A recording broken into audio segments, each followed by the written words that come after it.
พี่คิวมาอยู่ด้วยนะปีหน้าจำได้นะจำได้ป้าโถด้วยความดังความปังของพ่อจ่าและน้องอาอายไปขึ้นแสดงอยู่ที่วงระเบียบวาทศิลป์สมาชิกวงระเบียบพนักงานของวงระเบียบจนได้มาขอเพิ่งบุญบารมีขอถ่ายคลิปน้องอาอายและพอนกพงศกรเพื่ออยากให้วงตนเองมีความโด่งความดังและมีผู้ติดตามยอดวิวทะลุหลายหมื่นวิวกับทักทายสบายดี FC ทุกท่าน FC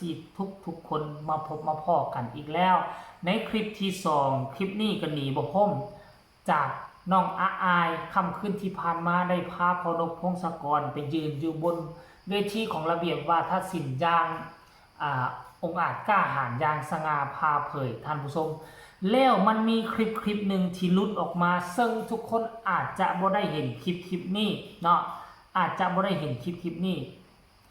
ซึ่งมันเป็นคลิปที่ค่อยเบิ่งแล้วผู้ใดที่อยู่ใกล้อาอายผู้ใดที่ได้ถ่ายคลิปของน้องอาอายเอาไปลงแอปฟ้าเอาไปลง YouTube มีโอกาสที่ซ่องนั่นจะโด่งจะดังจะเปี้ยงจะปังแล้วก็จะมีผู้ติดตามเข้ามาติดตามหลายแล้วก็จะมียอดวิวยอดไลค์หลายผิดปกติเพราะฉะนั้นแล้วมันเป็นโอกาสดีให้กับผู้เล็กผู้น้อยซ่องเล็กซ่องน้อยที่อยู่ในระเบียบวาทศิลป์จึงได้มีโอกาสสวยโอกาสเอายามนี้นํขึ้นแล้วหีบตัดเพราะคนโด่งคนดังพากันลังไหลมา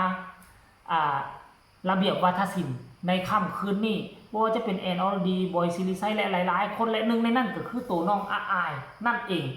ซึ่งผู้ใช้แอปฟ้าท่านนี้เพิ่นเป็นสมาชิกของระเบียบเพิ่นไปขอถ่ายคลิป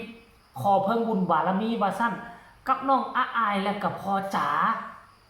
กับน้องอาอายและกับพ่อจ๋าเพิ่นบอกว่าอาอายขอว่าเพิ่งบุญบารมีแด่ขอถ่ายแด่แล้วซ้ำบ่นำยังขอว่า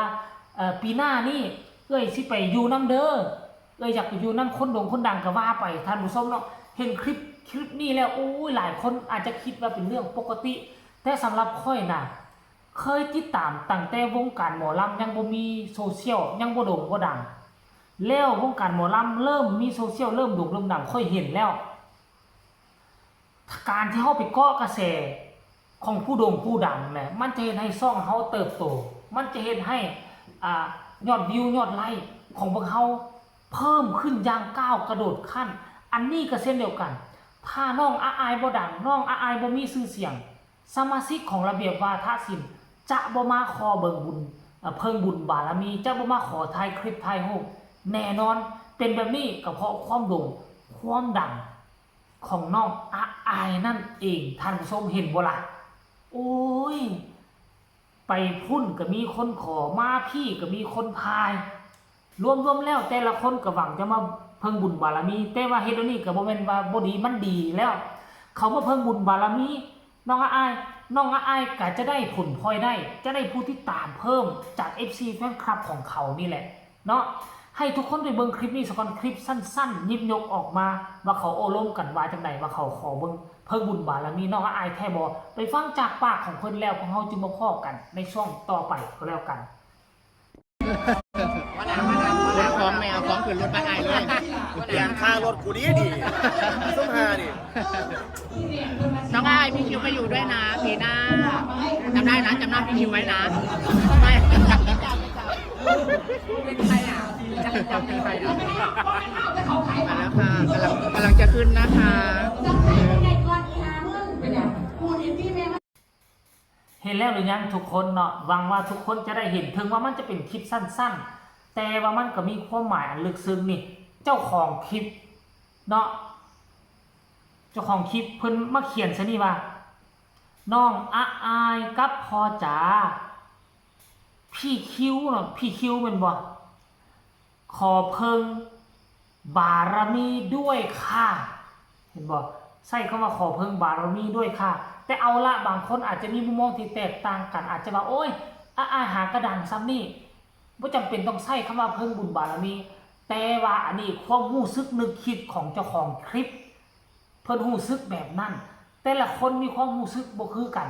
คันคือถ้าเจบ่ลาวเนาะ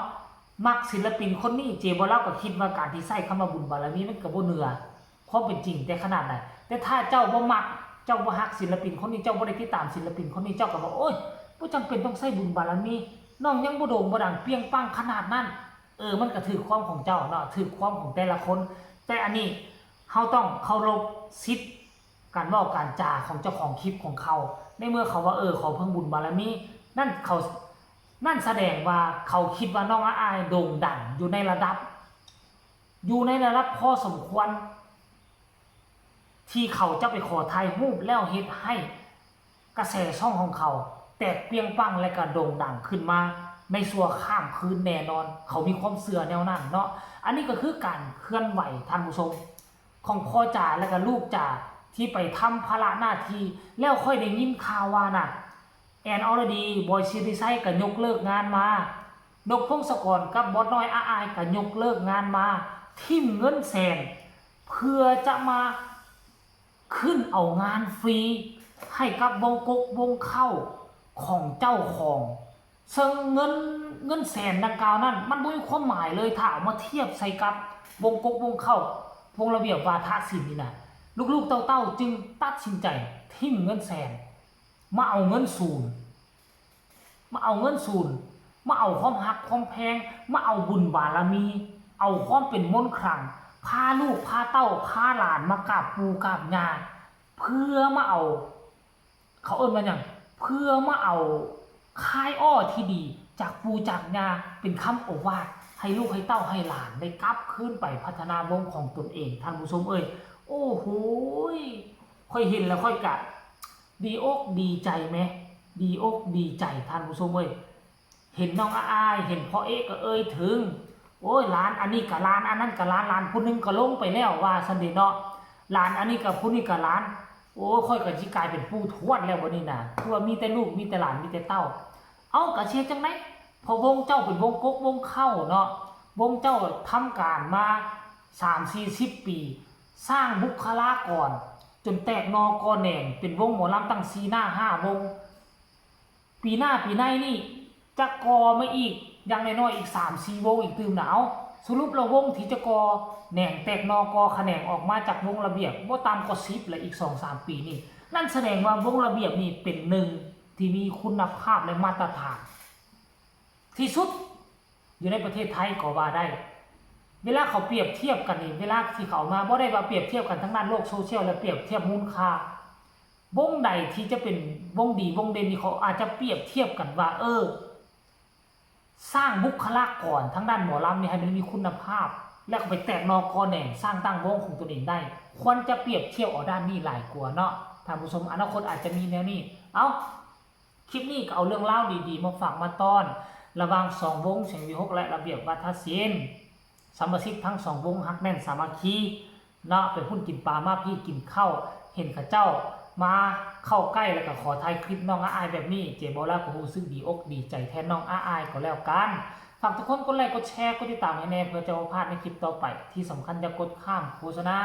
พบกันใหม่ในคลิปหน้าสำหรับคลิปนี้ขอกล่าวคำว่าสบายดี